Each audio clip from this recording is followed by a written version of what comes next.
KaraokeBooks. The Blue Castle. Lucy Maud Montgomery. Audiobook. Chapter 30. They didn't spend all their days on the island. They spent more than half of them wandering at will through the enchanted Muskoka country. Barney knew the woods as a book, and he taught their lore and craft to Valency. He could always find trail and haunt of the shy wood people.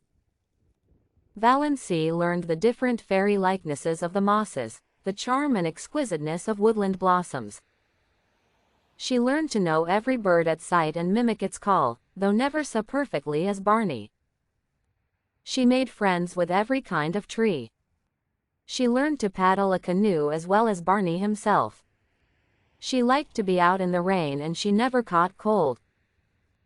Sometimes they took a lunch with them and went berrying, strawberries and blueberries. How pretty blueberries were, the dainty green of the unripe berries, the glossy pinks and scarlets of the half-ripes, the misty blue of the fully matured. And Valency learned the real flavor of the strawberry in its highest perfection. There was a certain sunlit dell on the banks of Mistawis along which white birches grew on one side, and on the other still, changeless ranks of young spruces.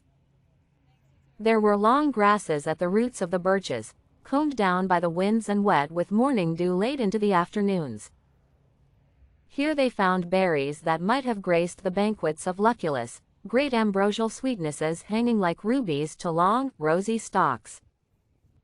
They lifted them by the stalk and ate them from it, uncrushed and virgin, tasting each berry by itself with all its wild fragrance ensphered therein. When Valency carried any of these berries home, that elusive essence escaped, and they became nothing more than the common berries of the marketplace, very kitchenly good indeed, but not as they would have been, eaten in their birch dell until her fingers were stained as pink as Aurora's eyelids.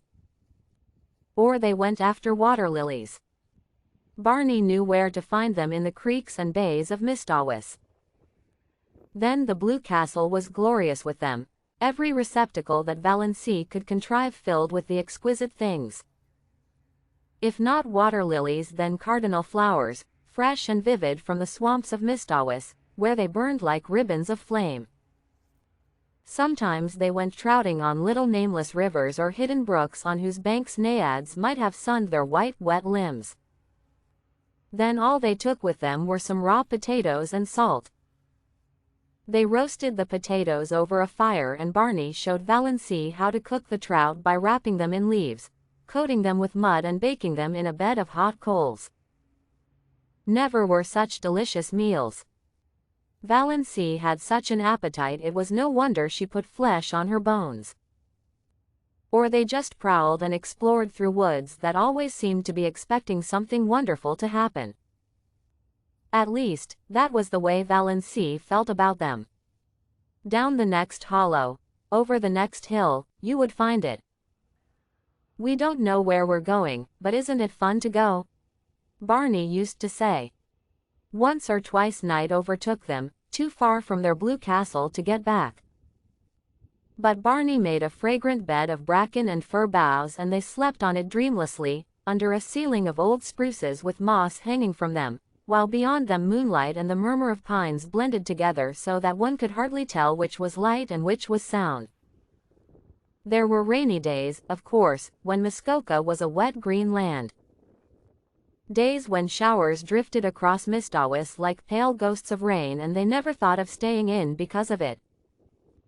Days when it rained in right good earnest and they had to stay in. Then Barney shut himself up in Bluebeard's chamber, and Valency read, or dreamed on the wolfskins, with Good Luck purring beside her and Banjo watching them suspiciously from his own peculiar chair. On Sunday evenings they paddled across to a point of land and walked from there through the woods to the little Free Methodist church. One felt really too happy for Sunday.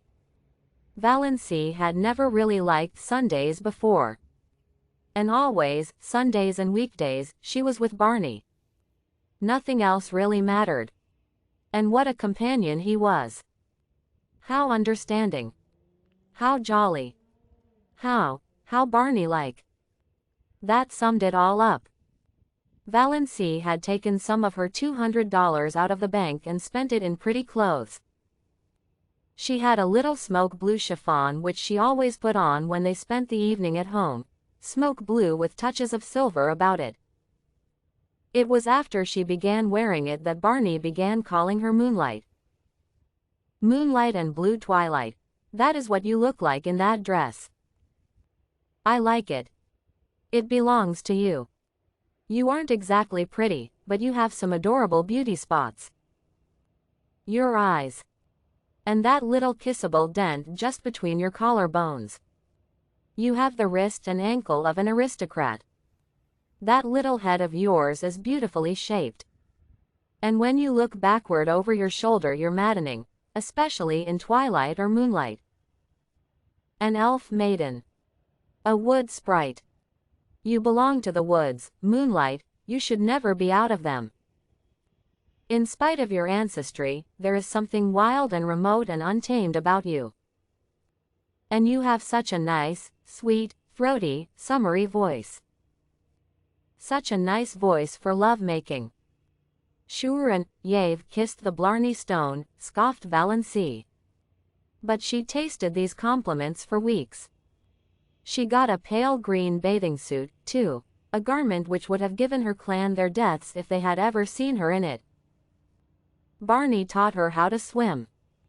Sometimes she put her bathing dress on when she got up and didn't take it off until she went to bed, running down to the water for a plunge whenever she felt like it and sprawling on the sun-warm rocks to dry. She had forgotten all the old humiliating things that used to come up against her in the night, the injustices and the disappointments. It was as if they had all happened to some other person, not to her, Valency Snaith, who had always been happy. I understand now what it means to be born again, she told Barney. Holmes speaks of grief, staining backward, through the pages of life, but Valency found her happiness had stained backward likewise and flooded with rose color her whole previous drab existence. She found it hard to believe that she had ever been lonely and unhappy and afraid. When death comes, I shall have lived, thought Valency. I shall have had my hour. And her dust pile. One day Valency had heaped up the sand in the little island cove in a tremendous cone and stuck a gay little Union Jack on top of it. What are you celebrating? Barney wanted to know.